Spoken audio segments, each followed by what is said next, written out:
How's everyone doing tonight? My name's Tommy Blue. So I've been sitting around in the pandemic for the last year and a half, and my parole officer thought it'd be a good idea to do an activity. So I took the comedy class. Sorry, I'm a little nervous. My Xanax didn't kick in yet. So I'm from Long Island. I was raised in an Irish Catholic family. When I was little, I used to come down for breakfast, and my mother would be sitting at the breakfast table with her stack of prayer cards. So I'd be like, "What's up, Mom? You playing solitaire?" Be quiet, just like I'm praying. Like, oh, okay. So what she does is every day, she's like the newscaster. She'll tell me everyone who died that day, and everyone's birthday. So this is one example. She's like, "Tommy, you know, my Uncle Vinny died 60 years ago today." Like, do you remember him? No, I wasn't born yet. Then another one. "Oh, Tommy, today's Aunt May's birthday. She would have been 96.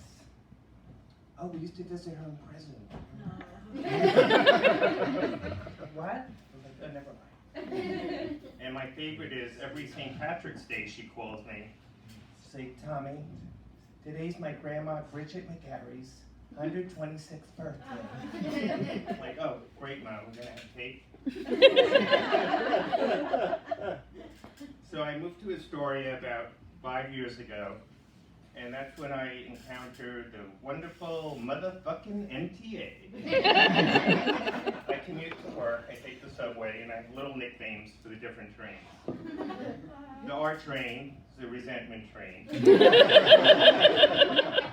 It's never on time, and when you do catch it, you're late anyway. The E train is the early train, or the express train.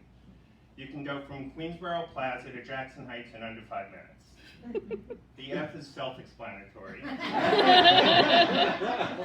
The A is any old hour. And then in Astoria, we have the N and the W.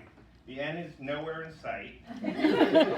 And the W, like this morning, is where the hell is it?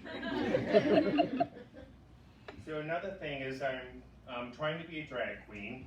Thank you, RuPaul, for making this the most fucking competitive profession on the planet. I've been doing drag for about 12 years, like fundraising and stuff.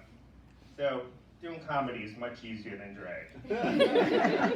So for drag, you have pick your song, lip sync.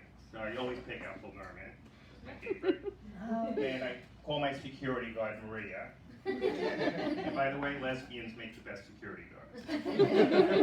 Then I find my costume, find my heels, and finding a size 12 isn't that easy.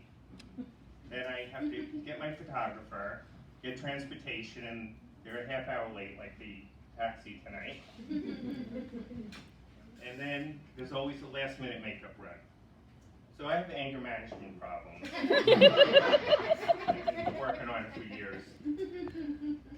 So this is me going to Dwayne Reed. They better have my fucking foundation, and it better be on clearance and match my skin tone. And then I always buy a wig. It's like a ritual I have. Every gig I have, I go out and buy a new wig. So I like to go to the store on 8th Avenue near 34th Street. So I'll go in, look around. So last time there was a nice Beyonce wig in the window. So I go up, and the guy knows me, of course. So I'm like, "Oh, hi Javier, how are you?" He's like, "Hello, can I help you?" I'm like, "How's it going?" "Yes, can I help you?" I'm like, "Well, I want the Beyonce wig in the window." "I'm sorry, it's on back order." I'm like, "Excuse me?" He's like, "It's on back order." I say, "Listen, Javier, I saw you down on 14th Street Saturday with Gustavo." I said, "So don't tell me it's on back order. And by the way, when did Gustavo get out?" Like, "Excuse me?"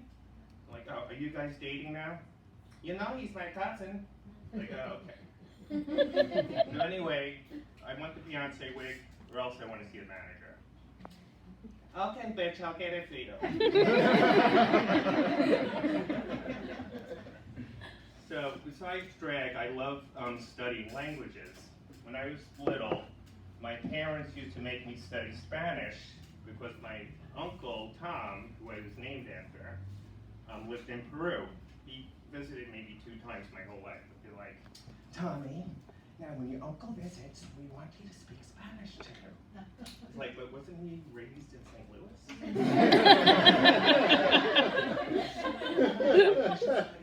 We want you to study Spanish. I'm like, oh, okay. So I was told I did study Spanish, and I was almost going to be a Spanish teacher, but my grandfather made me take a different path, but I still am pretty good in Spanish. So anyway, I was told that to learn a foreign language, for instance Spanish, you watch TV in that language. So like the telenovela in Spanish.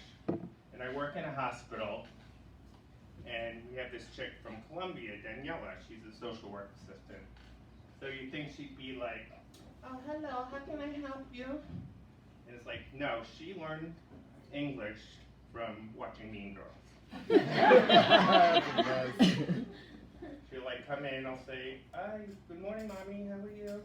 She's like, oh my God, I went down to get my nails done at 8 in the morning, and then I didn't open yet. She's like, I can't believe it. Like, oh, well, maybe because it's 8 in the morning.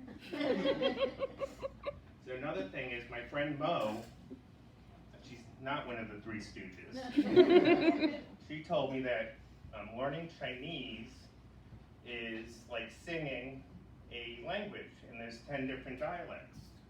Ni hao, come ham, yeah. That means, hello, sir, you're eating too much salty food. So I was thinking, you know, what if at work, instead of speaking English like I'm from New York, I did different dialects.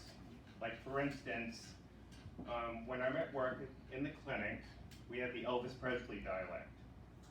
Hello, how you doing? Nice to meet you, ma'am. Do you have an HMO? Do you think you can, or can it be that you can't pay? And another one is, I love the Johnny Cash dialect. Good morning, madam. How are you today? Do you have an appointment, or do you say you can pay? If you don't have money, please have a seat and wait. Or if you don't have the time, come back another day.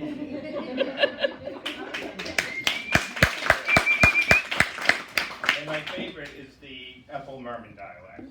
Oh. Hello, sir. You are late. It won't be a very long wait. The doctor's here. He is fast. If you don't have insurance, you can pay cash. That's all I got. Thank you.